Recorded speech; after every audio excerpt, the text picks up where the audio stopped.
शासनपति प्रभु महावीर स्वामी को हम वंदन करते हैं। सभी गुरु भगवंतों को तिकोतों के पाठ से वंदन करते हैं। श्रद्धावान भाई और बहनों, आपके अंदर विराजित आत्मा को माजलगांव से सुभाष कोठारी का सादर प्रणाम, सादर जय। ये प्रतिक्रमण पर ये मेरा 7वां वीडियो है। इसके पहले के वीडियो में हमने देखा कि गुरु भगवंतों ने प्रतिक्रमण के बारे में यानी हमारे दोषों से पीछे हटना यानी क्षमा मांगना। अगर गुरु भगवंतों ने इसका ज्ञान हमें नहीं दिया होता तो हम उन्हें क्षमा कैसी मांगे होते हैं कि किसी की हत्या हो गई, दो बेंद्रिय तेंद्रिय की हत्या हो गई तो हम क्या कहे होते कि हे प्रभु हमारी इस हत्या से हमें क्षमा करो। इस तरह से हम उन्हें क्षमा मांगे होते। लेकिन गुरु भगवंतों ने यहाँ पर ये कहा है किलमिया यानी उस जीव को जब हमारे हाथों से उस जीव की हिंसा होती है, उस समय या कोई धक्का लगता है, पैर गिरता है, उस समय उस जीव के अंदर जो उसके विचार उत्पन्न होते हैं, जो खेद उत्पन्न होता है, जो परेशानी उत्पन्न होती है, जो उसका हमारे प्रति भाव उत्पन्न होता है, उसके लिए भी गुरु भगवंतों ने क्षमा मांगी है।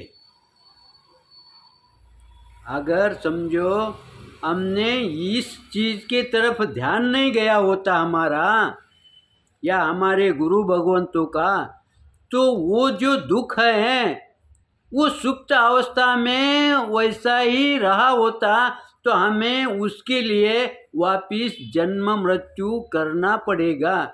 यानी गुरु भगवान हमारा जो दोष है उसका थोड़ा भी अंश नीचे नहीं बचना।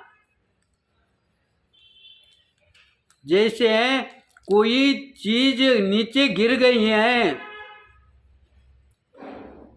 गोबर वगैरह ऐसी चीज नीचे गिरती है तो वो क्या करता है, मिट्टी लेके हाथ में आता है, यानी थोड़ा भी नीचे नहीं, वो पूरा उखड़ के आता है। वैसा गुरु भगवंत कहते हैं कि तुम्हारा थोड़ा भी दोष बचा नहीं रहना चाहिए। इस तरह के तरफ गुरु भगवंतों ने हमारा ध्यान आकृष्ट किया है। आगे क्या कहते हैं, तस्मिच्छामि दुक्कडम यानी वह मेरा पाप मिथ्या हो, नष्ट हो। कौन सा पाप? जो हिंसा किया है, हमारे हाथ से जो हिंसा हुई है या किसी से झूठ बोल के कोई उसकी हिंसा हुई है, ये तो पाप नष्ट होगा ही है। लेकिन हमारे विषय में उस जीव के अंदर जो विषम भाव पैदा हुए हैं, जो राग द्वेष पैदा हुए हैं, उसके लिए जो हम निमित्त बने हैं, वो दोष भी हमारा नष्ट होना चाहिए।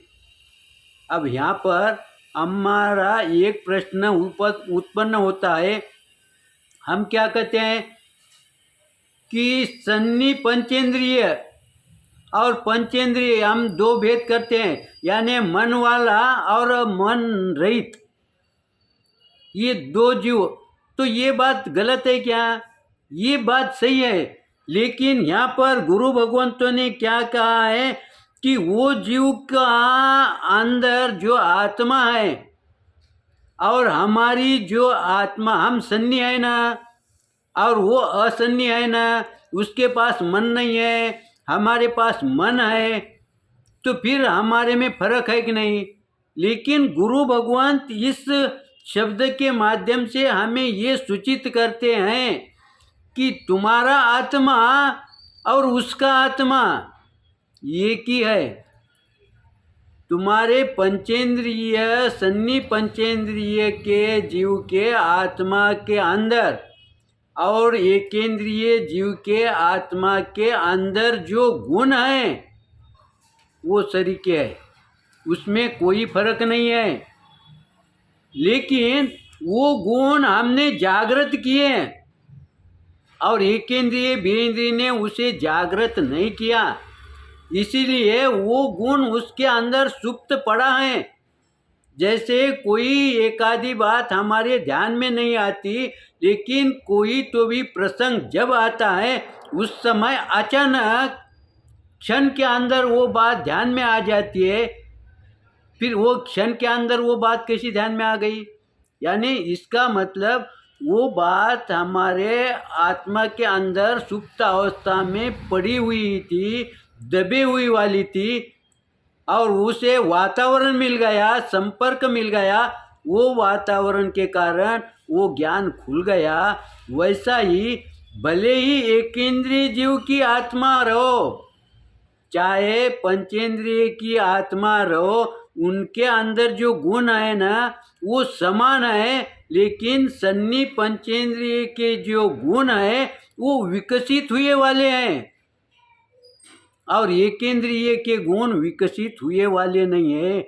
जैसे एक आधे छोटे बच्चे के हाथ से कोई गलती हुई या कोई भूल हुई तो हम उसे दे देते, उसे वो भूल अगर अनजान में ये हो गई भी या जानबूझकर भी हो गई तो हम उसे याद करके देते हैं ये तेरे से भूल हो गई।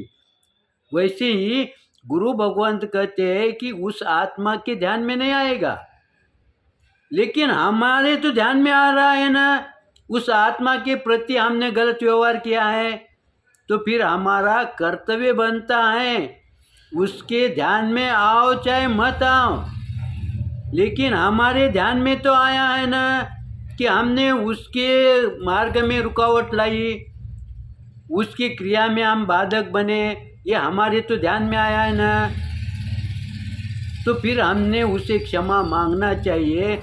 इसीलिए गुरु भगवंतों ने कितना सूक्ष्म दृष्टि से इस पाठ के अंदर चिंतन किया है। और देखो ये इच्छा कार्यनम का पूरे को पूरा पाठ विनय से भरे वाला है, लेकिन प्रगट में विनय नहीं दिखता, और हमारे उत्तराध्ययन सूत्र की शुरुआत ही विनय से होती है, और धर्म का मूल विनय ही है, और ज्ञान का भी मूल क्या है, विनय ही है। लेकिन यहाँ पर जो विनय है ये सुप्त अवस्था में है, लेकिन ये हमारे ध्यान में कब आएगा, जब उस पर हमने चिंतन किया, मनन किया, अगर उसमें गहराई से अगर हमने अंदर गए तो वो हमारे ध्यान में आएगा। तो गुरु भगवंत कहते हैं कि यही फर्क है कि जो एक बार इच्छा कार्यम बोलता है या कोई इच्छा कार्यम को याद करता है, लेकिन कोई प्रतिक्रमण करता है, उभयकाल प्रतिक्रमण करता है, तो दोनों का इच्छा कार्यनम का पाठ एक ही है, लेकिन दोनों के समझ में फर्क पड़ता है। फर्क पड़ना चाहिए, अगर फर्क नहीं पड़ा तो समझना तुम्हारी और उसकी लेवल एक ही है। इसीलिए हम जैसा जैसा इस ज्ञान में आगे बढ़ते हैं वैसा वैसा हमारा ज्ञान खुलना चाहिए, और ज्ञान खुलने की वजह से क्या हो जाएगा, हमारी जो गलती है वो हमारे समझ में आएगी। गलती दिखना नहीं, गलती समझ में आना। गलती समझ में आ गई तो फिर वो गलती दूर कैसे करना है वो हमारे ध्यान में आएगा। जैसे हमारे घर के अंदर जो तनाव निर्माण होता है वो तनाव दिखता है, लेकिन तनाव क्यों आया ये दिखना चाहिए। जब तनाव क्यों आया ये अगर हमारे ध्यान में आया, समझ में आया, तो तनाव मुक्त होने के लिए हमें कोई भी समय नहीं लगेगा। तो इस तरह से हमारा समय को देखते हुए चिंतन के अंदर कुछ निश्चित रूप से विपरीत आया होगा तो आप क्षमा करेंगे, सही आया होगा तो लाइक करेंगे, शेयर करेंगे। इसी आशय के साथ ओम शांति।